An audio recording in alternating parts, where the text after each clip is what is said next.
Ashrei Madame Chalkeno, on a le souhait de reprendre le Likutei Moharan. On est dans la Torah 54, Baruch Hashem. Cette Torah qui nous apprend à nous rappeler constamment d'Hashem Idbarar, de vivre dans ce monde-là avec le souvenir du monde futur. Et pas avec la rasera de l'enfer, les amis, avec le souvenir que dans le monde futur, on verra que tout est pour le bien, qu'Hashem Oevotan ou Tamid, qu'il n'y a que Hachem, qu'Hashem est toujours à côté de toi, que tu n'es pas dans ce monde-là pour ramener des patates, mais des diamants, et les diamants, c'est la Torah, les mitzvot. C'est ça, se rappeler du monde futur. C'est pas vivre avec, oh, il faut que je pense à la mort direct, je me lève le matin, il faut que je pense au premier souvenir, c'est. Je me rappelle, une fois que j'ai parlé ça à quelqu'un, il m'a dit, attends, t'es la rasera, toi. J'ouvre les yeux, tu me dis, pense au monde futur. Laisse-moi vivre. On veut que tu rentabilises ta vie pour l'éternité, que tu aies une vie dans ce monde-là, un paradis, et dans le paradis, que tu te sois content d'avoir passé ce monde-là comme il fallait, d'avoir bien investi. Ok, on reprend, on s'est arrêté. Donc rappelez-vous qu'on a vu que ce souvenir du monde futur, qu'est-ce qui fait qu'on peut le perdre? Quand est-ce qu'une personne elle oublie Hachem, qu'elle ne vit plus que Akadosh Baruch Hu, c'est quand son cœur il s'éteint. Quand son cœur spirituel, entre guillemets, de juif, il s'éteint. Et comment le cœur il s'éteint? On a dit avec le mauvais œil. Quand le cœur il est influencé par les yeux. Quand tu as un mauvais œil, que tu jalouses des autres, que tu regardes le mal, que tu vois mal Hachem, tu te vois mal ta femme, tu vois mal ta parnassa, tu vois mal le rabbin, tu vois mal tous ces trucs-là, où tu vois des choses qui sont interdites, eh bien, ça éteint le cœur. Et le cœur, il sent plus l'amour d'Hachem, il oublie Hachem, et tu te retrouves après dans une situation où tu te sens tout seul. Ok. On avait vu qu'il y a aussi le mauvais œil des autres. On avait vu avec Avshalom qui avait un mauvais œil sur David Ameler. Ouais, Naval, son cœur, il est mort parce qu'il avait un mauvais œil sur David Ameler. Avshalom qui s'est fait planter par Yoav Ben Serouya, il s'est fait planter des flèches, des lances dans son cœur quand il a été tué parce qu'il avait un mauvais œil sur son père. Donc son mauvais œil a provoqué la mort de son cœur, d'accord? Physique, mais chez nous, c'est une métaphore aussi pour dire la mort du cœur spirituel, nous dit Rabbi Nachman. On dit maintenant, quand tu vois, maintenant, on a vu que David Ameler, c'était qui? C'était Shimi Ben Gera. David Ameler, il prend la fuite de la royauté, il sort, il s'en va. Shalom qui veut prendre sa place, et Shimi Ben Gera qui le voit, qui a un lien de parenté avec Shaoul, qui est la tête du Sanhedrin, il le maudit. Donc il a un mauvais œil sur lui. Ouais. Et David Ameler, il lui dit, il dit à celui qui veut le tuer, qu'à côté de lui, qui dit laisse-moi le tuer, il lui dit laisse-le, c'est Hachem qui a dit maudit. Ouais. On a dit pourtant, on voit pourquoi il est parti. Pourquoi il est parti, David Ameler? Pourquoi il prend la fuite? David Ameler, il aurait pu neutraliser ce mauvais œil-là. Il n'y a pas de mauvais œil qui peut venir sur toi, que ce soit de Avshalom, que ce soit de n'importe qui. Pourquoi tu prends la fuite devant Avshalom qui prend ta royauté? Tu n'aurais pas pu tenir devant Avshalom. On a dit parce qu'en réalité, quand quelqu'un a un mauvais œil sur toi, en fonction de la force du mauvais œil, soit tu peux le neutraliser, tu peux le réparer, ou soit, si tu n'es pas du niveau, il faut t'enfuir parce que ça va t'endommager. Alors, on a dit, c'est quoi qu'un mauvais œil? Comment un mauvais œil peut venir sur toi? C'est quand toi aussi, tu as un mauvais œil. Mida keneged mida. Ça, c'est le Rav Rouge qui ramène dans les commentaires. Que c'est mida keneged mida. Si toi, tu as aussi un mauvais œil, alors en face de toi, tu auras des gens qui pourront t'impacter. Mais si toi, tu as un bon œil surtout, que tu vois partout Hachem, que tu te souviens de partout que c'est Akadosh Baruch, que tout c'est Hachem, même dans lui quand il te parle, comme David Ameller, c'est Hachem qui l'a dit de maudire, etc. Tu vois partout Hachem. Donc, tu n'as pas un mauvais œil. Tu veux le bien pour tout le monde, tu es content pour tout le monde, tu souhaites la réussite pour tout le monde. Celui-là, Tovaïn ou Yevorar, le bon œil, il est une source de bénédiction, il n'y a personne qui peut l'endommager. Même l'œil de Bilan, il ne peut rien lui faire. D'accord? Le problème, c'est que quoi maintenant? C'est qu'ici, on avait dit pourquoi il prend la fuite. Parce qu'on est face à l'œil de Avshalom. Avshalom, c'est son fils. Il veut prendre la royauté de son père et il veut tuer son père. C'est une représentation du mauvais œil extrêmement puissante. Et David Ameller, bien qu'il avait atteint d'avoir un bon œil, son bon œil n'était pas encore suffisamment grand pour neutraliser un mauvais œil d'une telle puissance dans le côté négatif. Ok. On reprend maintenant que je vous ai remis dans le bain. On reprend, on s'est arrêté. Aval Mishayachol et Taken. Et Taken. Celui qui peut réparer, ouais, le mauvais œil de celui qui vient en face de lui, il doit le réparer en réparant lui-même le mauvais œil qu'il n'a pas encore, il n'a pas suffisamment nettoyé ses yeux d'avoir un bon œil. Ça, on avait déjà vu la dernière fois. Vetzarik lirot ma'ut bechinat ara ain. Voilà. Et pour pouvoir réparer le mauvais œil d'une personne qui vient sur toi, il faut que tu réfléchisses, que tu identifies quelle est la nature de ce mauvais œil-là. Il y a plusieurs types de mauvais œil.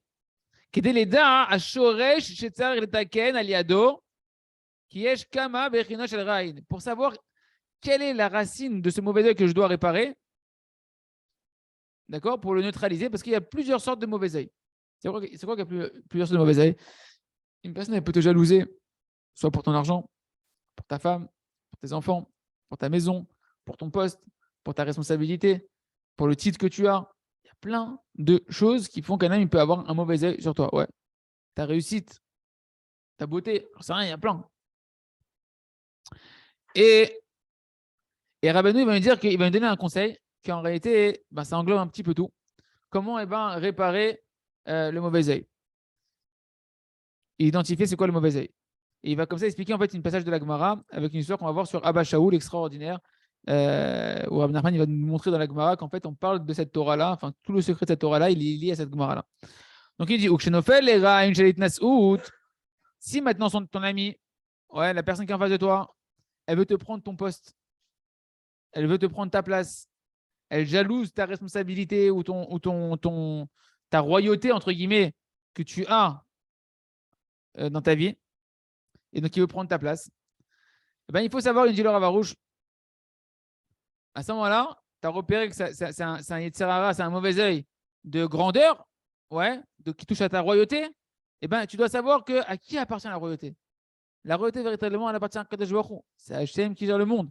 Et mesure pour mesure, Ken, si ton ami il a un mauvais œil sur ta grandeur, là, et là le Rav Arush, donc il met des mots pour lier que les mots de Rabbi Nachman qu'on va dire, c'est lié à ce qu'il est en train de dire le Rav Arush.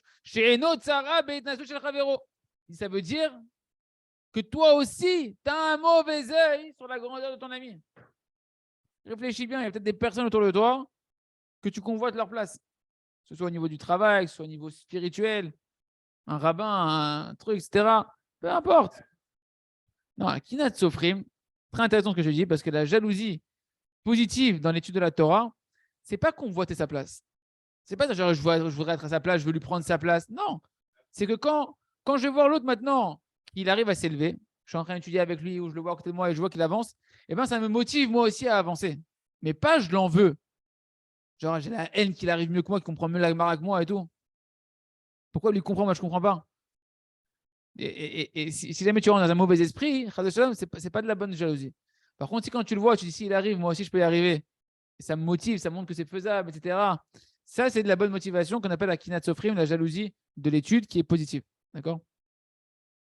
Maintenant que tu vois un rave qui a une réussite, qui a une grande réussite, une communauté, des livres, etc., et tu commences à me parler sur lui, à en vouloir, etc., et pourquoi lui il prend la truc, etc., oula, qu'est-ce qu'il y a en quoi ça te dérange? Il fait du bien dans le monde, lui, il n'est pas en train de faire du mal. Pourquoi tu. Déjà, ça, c'est pas de la bonne jalousie. Ça, c'est pas de la kinat sofrim. Par contre, si tu le vois, tu dis quoi, lui, il a pu faire ça. Peut-être que moi aussi, en fait, à l'intérieur de moi, j'ai des capacités qu'Hachem il a mis à l'intérieur de moi et que je peux faire sortir des chidushim de la Torah et d'autres personnes. Pourquoi je resterais un petit, entre guillemets, dans mon potentiel? Peut-être que mon potentiel, il peut m'amener à des grandes choses. C'est sûr qu'Hachem m'a créé pour des grandes choses, je ne les connais pas. Et que tu t'éveilles, magnifique, Ashrera, c'est très bien. Mais quand tu commences à vouloir jalouser, à vouloir prendre la place de l'autre ou enlever l'autre de sa place, c'est pas normal. D'accord. Donc, tu dois faire une analyse. Et dire Rabbi Nachman, tu as un mauvais œil, quelqu'un qui convoite ta place, réfléchis. Chez un autre Sarab et dans ce Chavero, c'est que ton œil, à toi aussi, ça doit certainement convoiter la royauté de ton ami. Et donc, tu dois réparer toi-même ton mauvais œil que tu as à l'intérieur de toi-même. Et automatiquement, le mauvais œil de ton ami ne pourra pas t'attendre. Soit il va plus te convoiter, il va t'oublier. Ou soit il ne peut pas t'attendre.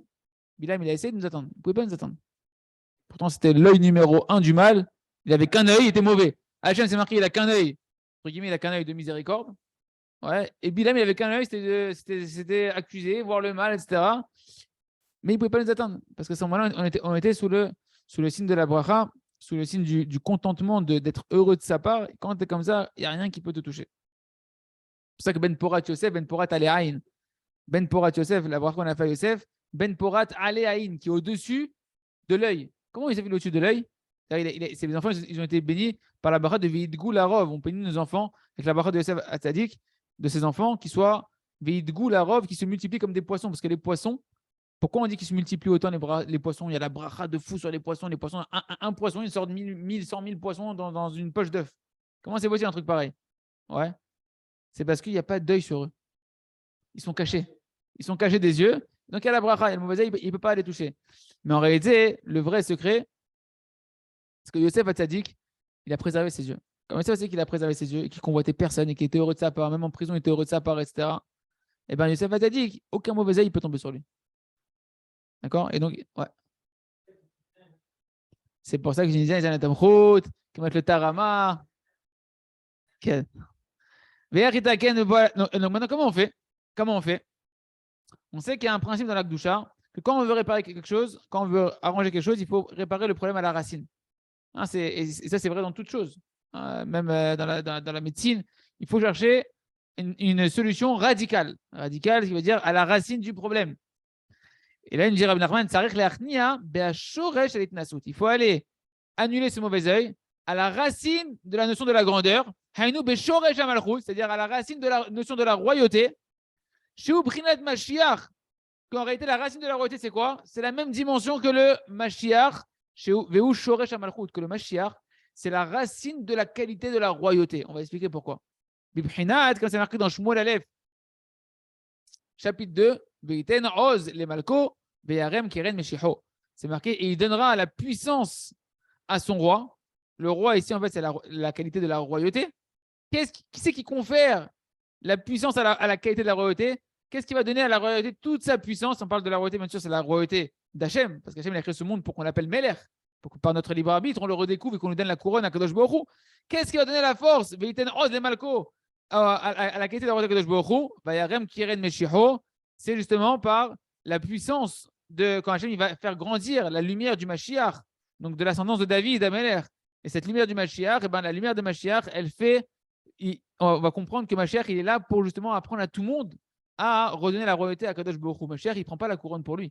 Mashiach, c'est lui qui il apprend à tout le monde à mettre la couronne sur la tête d'Hachem. Il a une lumière et une aura et une gdusha qui fait que quand on va le voir et quand on va l'entendre, etc., eh ben, il ne va pas nous dire acclamez-moi, il va dire acclamez Hachem. Kamatov Hachem, Ezetov Hachem, Hachem Raktov, Hachem Oevotra. Et toi, tu vas, grâce au Mashiach, redonner la royauté à Kadosh Baruch Hu. Donc le Mashiach, il est la racine, si on veut, de la royauté, de la qualité de la royauté, parce qu'il est le summum, il est le spitz, la pointe, la crème de la royauté, parce qu'il redonne la royauté complètement à Kadosh Baruch Hu. Ce qu'il explique ici le Rav Arush, dans les mots du Rav. Pourquoi le Mashiach est la racine de la royauté et de la grandeur? Parce que la royauté du Mashiach, c'est ce qu'on appelle la qualité de la royauté parfaite. Que même lorsqu'il va régner le Mashiach sur le monde entier, toute sa royauté elle va être que pour faire régner Kadosh Baruch Hu. Comme c'est marqué dans le prophète Zechariah, chapitre 4. Ce qu'on dit à la fin, nous doit aller nous le Shabbat tous les jours, 3 fois par jour. Ve'aya Hashem le Melech el kol haaretz. Baya ma'oui Hashem echad u'shmo echad. Et Hashem, il sera un roi sur toute la terre. Et ce jour-là, Hashem, il sera un. Et son nom, il sera un. Tout le monde dira qu'Hachem, il est que bon, qu'il fait que il est que amour, tout ce qu'il fait, c'est pour le bien. Et ça, en réalité, on voit que la royauté du Mashiach, donc elle est un avec la royauté d'Hachem. Elle ne fait pas deux. Il n'y a pas la royauté d'Hachem, Chad Shalom, et la royauté du Mashiach. Il n'y a qu'une seule malchoute. Il se trouve que Mashiach, en réalité, il a un bon œil parfait. Il a un œil parfait sur la royauté d'Akadosh Baruch Hu. Parce que, les amis, quand on a un mauvais œil, c'est qu'on n'est pas d'accord avec la royauté d'Hachem. C'est Hachem le roi, c'est Hachem qui donne à chacun son poste, c'est Hachem qui donne à chacun sa femme, ses gosses, son truc. Il donne tout à Akadosh Baruch Hu, l'argent. C'est Hachem le roi, il sait à qui donner quoi. Quand tu convoites quelqu'un, en réalité, tu vois mal sur Hachem, tu penses mal sur Hachem. Pourquoi moi, j'ai pas? Pourquoi lui, il a? Ouais, le roi, il ne sait pas gérer. Il ne sait pas à quel enfant donner quoi et quelle est la responsabilité de chacun, quelle est la mission de chacun. Mashiach, lui, il aura un bon œil sur Akadosh Baruch Hu. Les gars, moi, ça veut dire quoi? Il sait qu'Hachem, il est cool au tov, qu'il n'y a pas d'erreur, il n'y a pas d'embrouille, il n'y a pas d'à peu près. Tout est parfait. Et donc, il va enseigner ça à tout le monde. Il aura un œil parfait, un cœur pur. Un bon œil et un bon cœur pur. Ouais, qui permet de voir Hachem partout. Julien.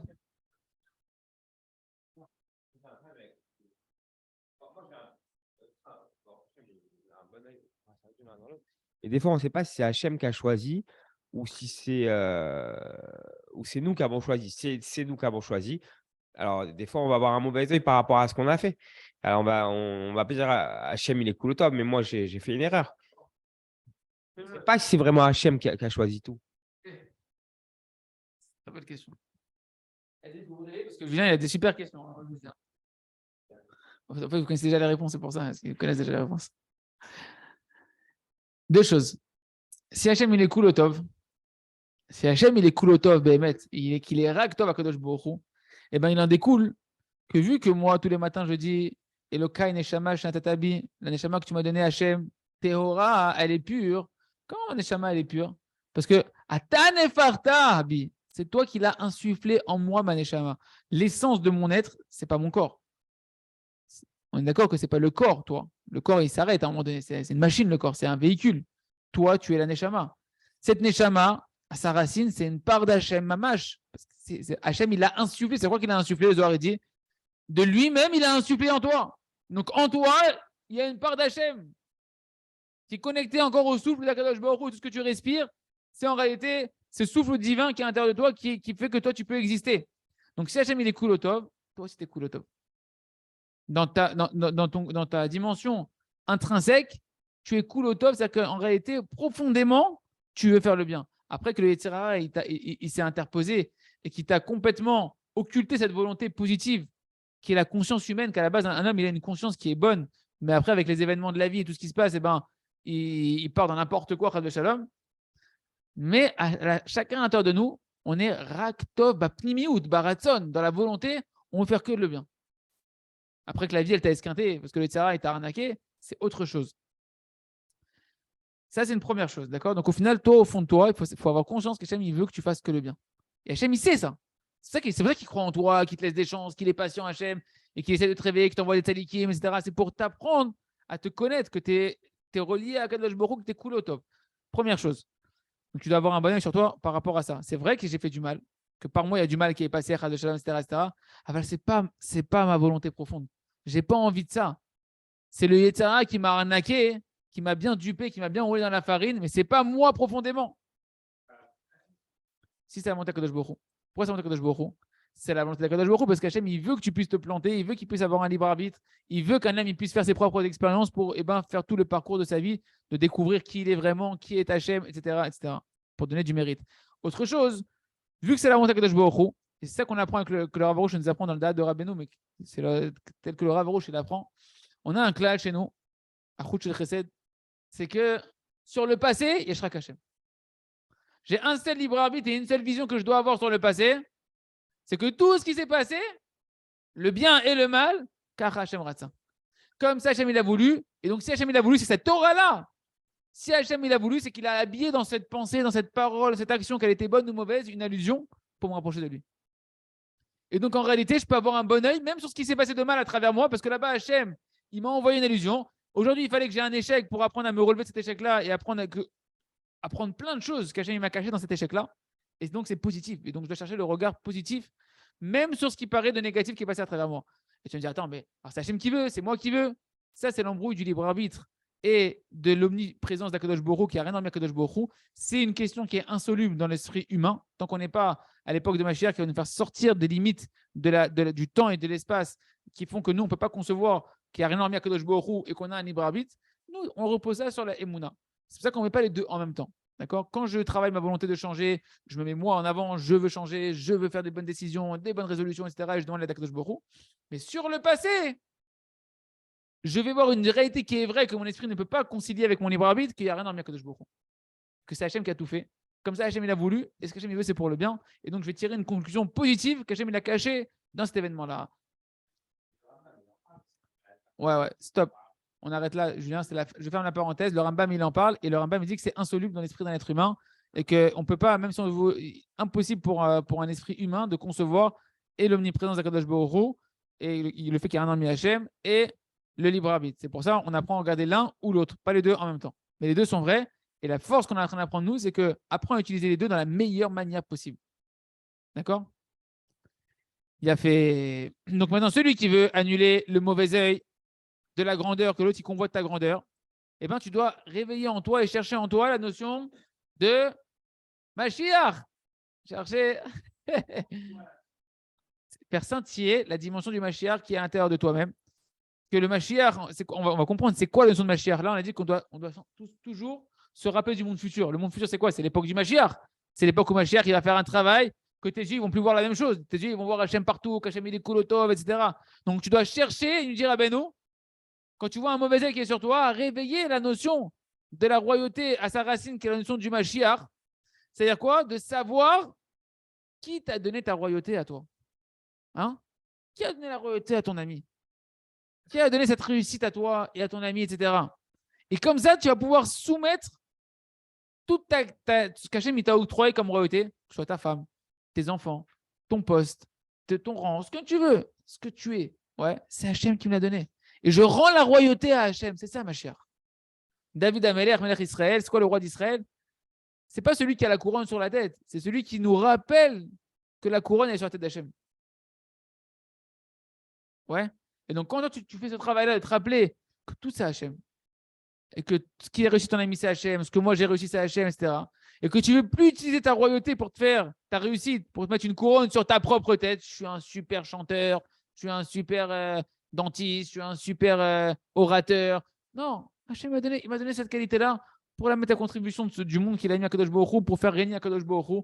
Tout à Hachem, aide-moi à utiliser les qualités que tu m'as données correctement et te dire merci que c'est toi qui me les as données, que ça ne m'appartiennent pas. Tu peux me les enlever du jour au lendemain. Okay. Et à ce moment-là, ouais, tu es dans la dimension du Mashiach et tu annules le mauvais œil de celui qui convoite ta royauté. En réalité, quand tu fais ça, tu annules tous les mauvais œils.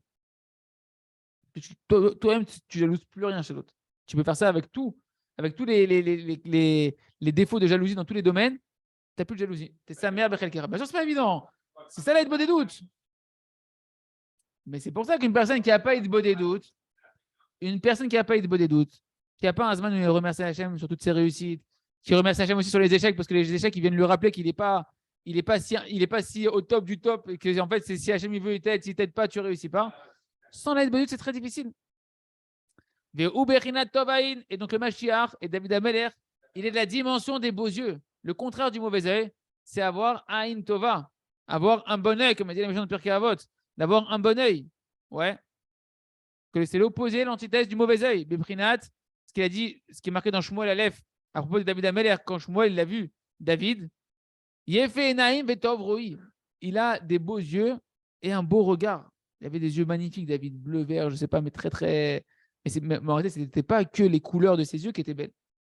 C'est en fait sa vision du monde, sa vision d'Hachem partout, sa vision de son prochain, sa vision de lui-même, sa vision de la Torah. Tout était merveilleux dans David Ameler, dans ses yeux.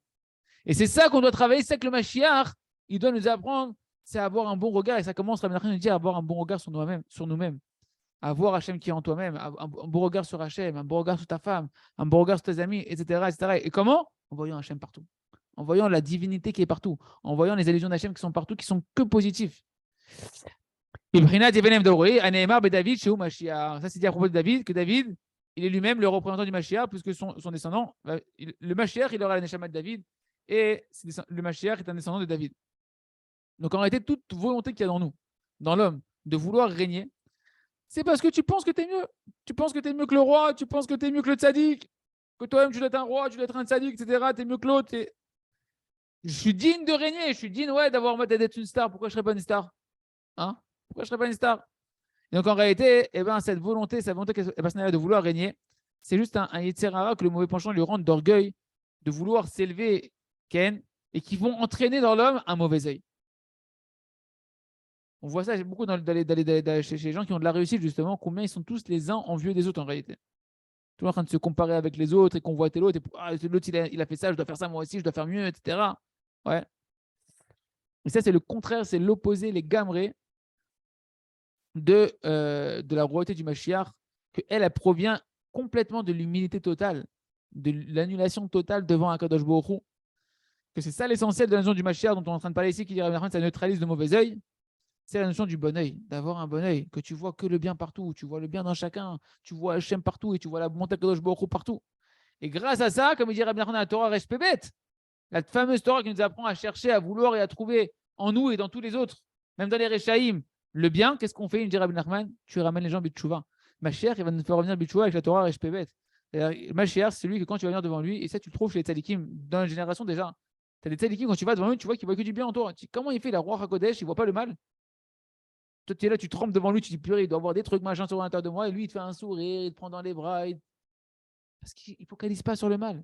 Il sait que le mal, c'est pas toi, c'est ta mission, ton Yetzer Hara. Il y a Gad Neshama, le potentiel que tu as à l'intérieur de toi, que tu n'as pas exploité. Il veut te faire croire dans ce potentiel, il veut te réidentifier à ton potentiel de bien pour que tu crois en toi. Mais toi, le Yetzer Hara, il t'a tellement arnaqué, tu as fait croire que tu es le Yetzer Hara. Tu n'es pas le serpent, tu as la peau du serpent, mais tu n'es pas le serpent. La peau, tu peux, quand tu pèles, la peau, elle tombe. Dans le conte du fils du roi qui était fait de pierres précieuses quand il a eu la lèpre. Ouais. Quand la lèpre elle est tombée, en dessous, on a vu que tout son corps était rempli de pierres précieuses. C'est comme ça un juif. Un juif, il est rempli de pierres précieuses, il n'est pas conscient. Il se voit comme un lépreux, comme un vieux serpent, etc. Et tout. Parce que le Tserara, il te fait croire ça. Il dit non, cherche les pierres précieuses qui sont à l'intérieur de toi et au fur et à mesure, tu vas voir que la peau, elle va tomber. Cette mauvaise image que tu as de toi-même, elle va tomber.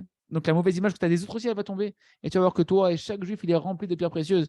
Et ça, les amis, c'est ce qui guérit véritablement profondément toute la jalousie, tout le mauvais œil et qui réanime le cœur de pouvoir ressentir Hachem et du coup de pouvoir se rappeler d'Akadosh Baruch Hu partout.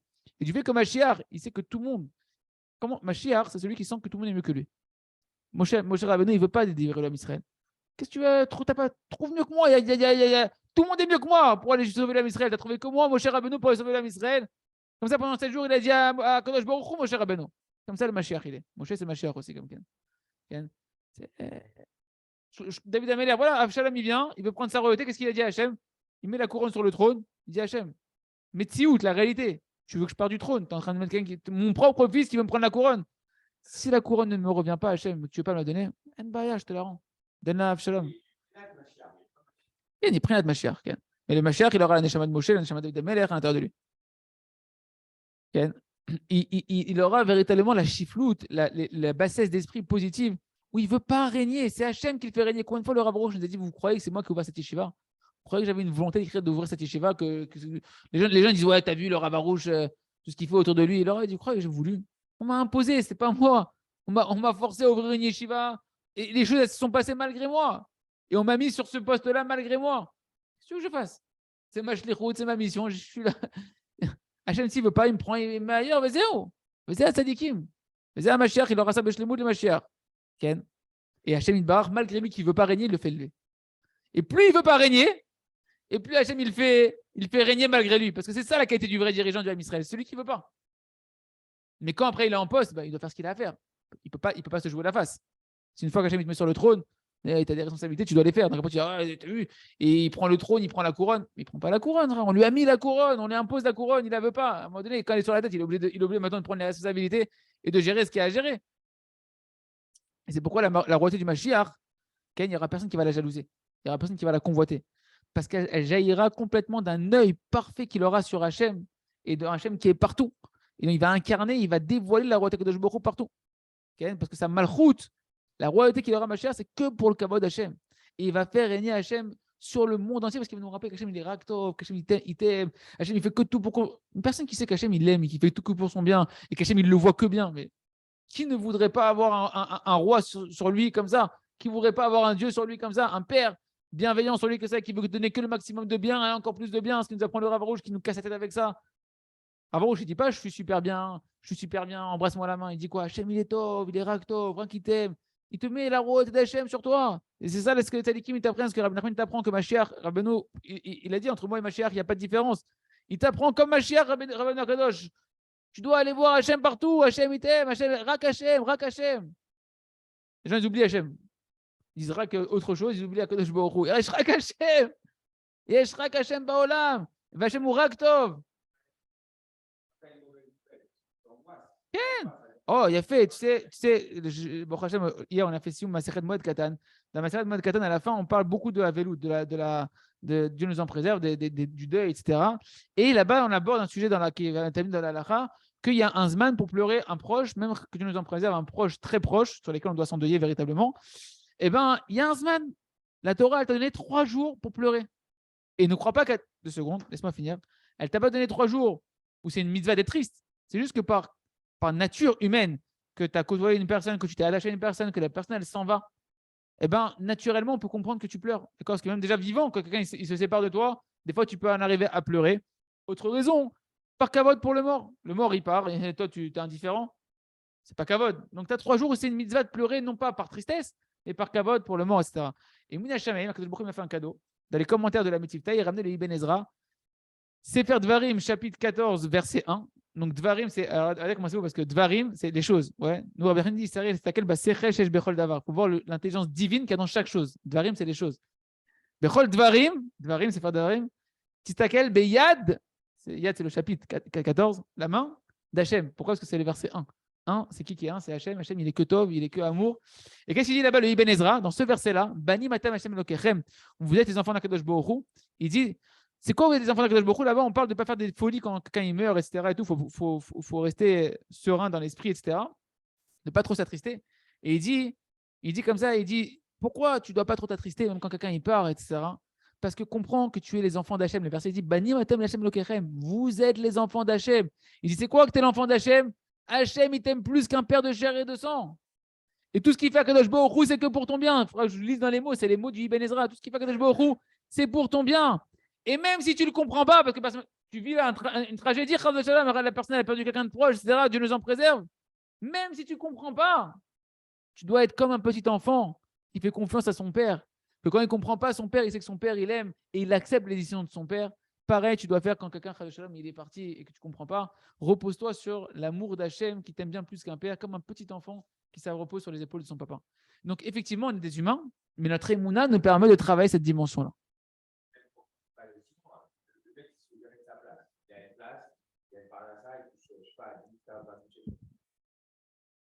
C'est viré de sa place. Il y a une panassa et tous disent à Micheke, c'est viré. Ouais. Ils ne s'angoissent pas, peut-être qu'ils ne pleurent pas, mais il y en a qui pleurent, il y en a qui s'angoissent, il y en a qui se font du souci. C'est humain, même si tu dis c'est la volonté d'Hachem. C'est pour ça que tu dois avoir la Ilbot des doutes, où tu te rappelles au moins 15 minutes par jour. Emuna Hashem Midbara Arta Amidoevoti. Tu dis la Emuna, c'est Hashem, il m'aime toujours. Ve'eta Amidi Yeli Raktov. Et toujours, il m'arrivera, Hachem, il m'aime constamment. Même si j'ai fait des fautes et tout, Hachem, il m'aime.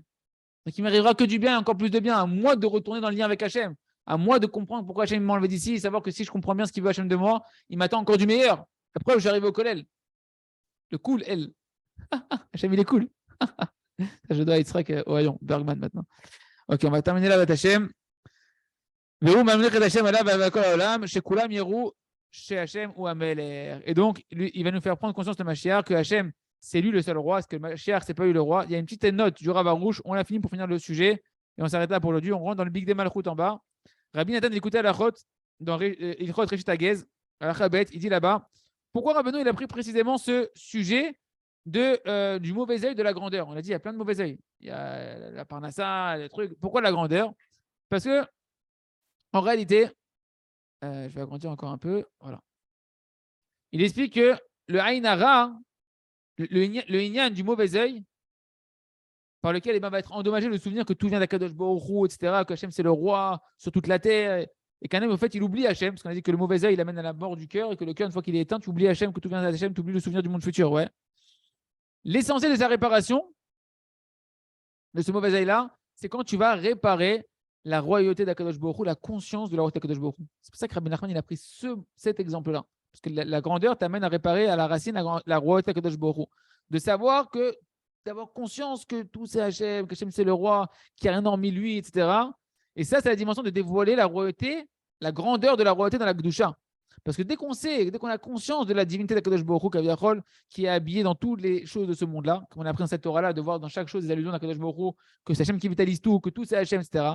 Quand tu es en train de dévoiler cette grandeur-là, que c'est ce que Mashiach il va faire, ouais, alors il se dévoile de manière claire que toute la royauté elle appartient à Kadosh Baruch Hu et que c'est Hachem qui vitalise tout. Et quand cette royauté elle se dévoile là, alors c'est la notion de la royauté du Mashiach qui se dévoile, parce que l'essentiel de la royauté du Mashiach qui va venir aujourd'hui, merci à Hachem, c'est uniquement de dévoiler la royauté de Kadosh Baruch Hu Kaviachol.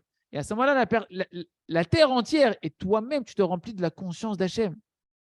Et alors à ce moment-là, chacun il peut faire grandir sa conscience de percevoir Kadosh Baruch Hu partout, Kaviachol, qui est habillé dans chaque chose de ce monde-là. Et à ce moment-là, il n'y a plus de jalousie, il n'y a plus de mauvais œil. Et si tu n'as plus de mauvais œil, plus personne ne peut avoir du mauvais œil sur toi. Et c'est ça qu'on dit à Rosh Hashanah, Veyeda kol paul ki ata pe'alto veyavin kol yetzor ki ata yetzarto. Chaque créature, elle saura que c'est toi qui lui as fait faire ce qu'elle a fait, que c'est toi qui l'as formé, qui l'as façonné.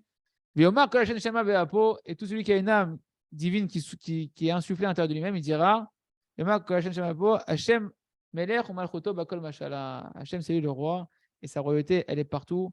Donc, il n'ai pas à jalouser quoi que ce soit. Et Rassan Chenesri les Kolzé, qu'on ait tous un bon œil, qu'on travaille d'avoir un bon œil, qu'on prie pour avoir un bon œil, qu'on voit du bien partout, qu'on voit Hachem partout. C'est comme ça qu'il n'y a aucun mauvais œil qui peut venir sur nous. Et comme on verra dans la suite de la Torah, celui qui a un bon œil, il est source de bénédiction. Cette bénédiction, elle se réalise et la bénédiction, elle est sur lui. Chazak, Benit Razek.